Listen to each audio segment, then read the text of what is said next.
Rencana Tuhan bagi bangsa Israel. Oleh Pastor Reven Berger.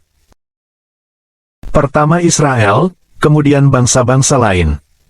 Firman Tuhan berkata jelas, tapi kita setiap kali harus mengulangi dengan berkata dengan tegas bahwa Kristus bisa menjadi Tuhan dan Raja dari gereja dan bangsa-bangsa di dunia karena Ia sudah menjadi Tuhan dan Raja dari Israel. Di masa ini, ada ajaran-ajaran dalam gereja yang berkata bahwa bangsa-bangsa lain bukan Yahudi memerlukan Yesus Kristus sebagai juru selamatnya. Tetapi orang Yahudi tidak memerlukan Dia karena mereka sudah memiliki perjanjian Sinai. Sehingga mereka tidak memerlukan Yesus Kristus dari perjanjian baru. Tetapi kita melihat dalam firman Tuhan bahwa Elohim mengutus anaknya Yesus Kristus datang pertama-tama kepada umatnya Israel, karena Ia mau tunjukkan kesetiaannya kepada umat pilihannya Israel. Dan Ia mau menggenapi janji-janji firman-Nya kepada mereka. Oleh karena Yesus Kristus pertama-tama adalah Raja Israel, dan sesudah itu bangsa-bangsa lain bisa datang mengenal Elohim melalui Yesus Kristus yang lahir dari bangsa Israel. Hanya ada satu Tuhan Elohim saja, dan Dia adalah Tuhan Elohim dari bangsa Israel. Yesus Kristus adalah pintu gerbang bagi semua orang di seluruh dunia, bagi bangsa Israel dan bagi semua bangsa di bumi, untuk datang kepada Tuhan Elohim yang hidup. Sejarah mengajar kita bahwa bangsa Israel belum mengakui Yesus Kristus sebagai juru selamat seluruh umat manusia di bumi, dan mereka pun menolak semua pemberitaan dari para rasul Kristus. Tuhan Yesus telah mengutus para rasul-Nya yang berasal dari bangsa Yahudi kepada bangsa-bangsa lain, supaya mereka juga akan percaya dan diselamatkan oleh kabar kesukaan dalam nama-Nya serta mengenal Tuhan Elohim yang hidup.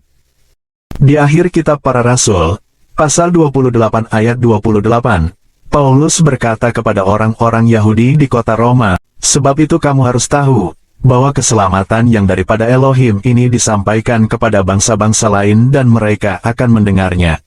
Apa yang dimaksudkan oleh Paulus di sini?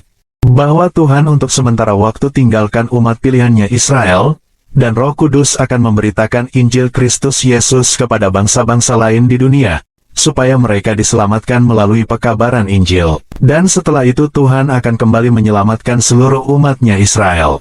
Ini yang sudah Paulus menulis dalam Roma, pasal 11. Paulus menulis dalam surat Roma, pasal 9-11 tentang kedudukan sangat istimewa dari bangsa Israel di hadapan Tuhan Elohim dan sekaligus menasihati orang-orang Kristen bukan Yahudi supaya tidak berlaku sombong terhadap bangsa Israel. Dalam Roma 11 ayat 17 dan 18, Paulus menulis, "Karena itu apabila beberapa cabang telah dipatahkan dan kamu sebagai tunas liar telah dicangkokkan di antaranya dan turut mendapat bagian dalam akar pohon zaitun yang penuh getah, janganlah kamu bermegah terhadap cabang-cabang itu. Jikalau kamu bermegah, ingatlah, bahwa bukan kamu yang menopang akar itu, melainkan akar itu yang menopang kamu." Dan dalam ayat 20, Paulus menulis, "Mereka, Israel, dipatahkan karena ketidakpercayaan mereka, dan kamu tegak tercacak karena iman. Janganlah kamu sombong, tetapi takutlah." Rasul Paulus mengerti bahwa Tuhan Elohim sudah memulai sesuatu yang sangat baru, yakni, semua bangsa di dunia kini sudah memasuki keselamatan dalam Tuhan Yesus Kristus. Namun Ia tidak tinggalkan umatnya Israel karena sekali kelak Ia akan kembali menyelamatkan seluruh umat pilihannya Israel. Paulus umpamakan semua orang dari bangsa-bangsa lain bukan Yahudi yang percaya Tuhan Yesus Kristus dan sudah diselamatkan adalah cabang-cabang dari pohon zaitun liar yang sudah Tuhan cangkokkan di antara ranting-ranting asli dari pohon zaitun asli. Roma 11 ayat 24. Pohon zaitun asli adalah bangsa Israel sebagai umat pilihan Tuhan sendiri. Keselamatan dari semua orang beriman yang berasal dari bangsa-bangsa lain tergantung sepenuhnya kepada akar pohon zaitun asli, yakni Tuhan Yesus Kristus, dan batang pohonnya adalah semua orang Israel yang percaya dan taat kepada Tuhan Elohim sejak Abraham sampai masa Kristus dan sekarang serta sepanjang seluruh sejarah dunia. Tuhan Yesus sudah datang ke dunia untuk menyelamatkan semua orang Israel dan semua orang dari antara semua bangsa di dunia yang percaya dan taat kepadanya.